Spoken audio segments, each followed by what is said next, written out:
Do a quick walk around on the Lance 480.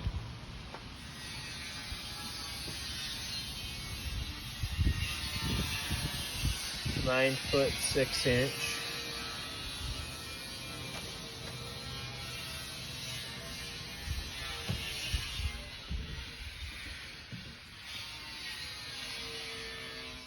Interior's in real nice condition, no leaks. This is a bed that comes down. Got another bed there.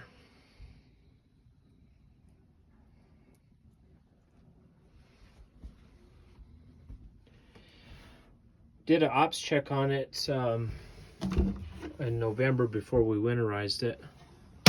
Everything was operational. Fridge.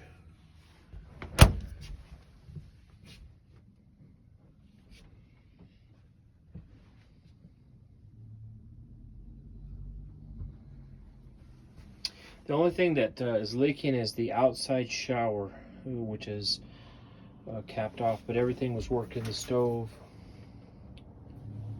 oven, everything, heater.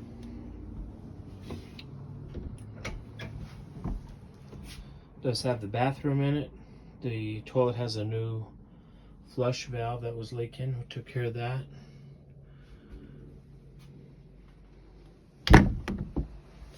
Does need a new anode for the water heater. I do have the tie-down system.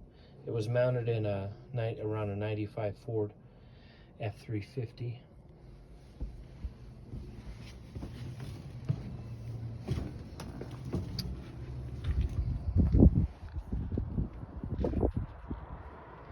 Does have the metal, so it's not. You will need one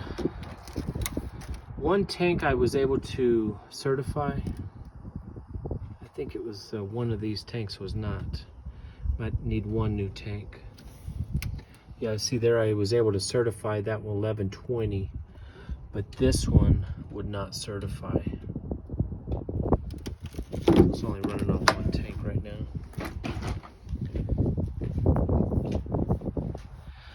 One jack here is kind of broken on to turn it. Should have a little thing that pops in there. They are working, but that one needs to be replaced. Here's your battery. All your components on this side does have storage. Say we did a full ops check on it. Overall, a good camper, just needs probably a few little minor things, and it should be ready to go.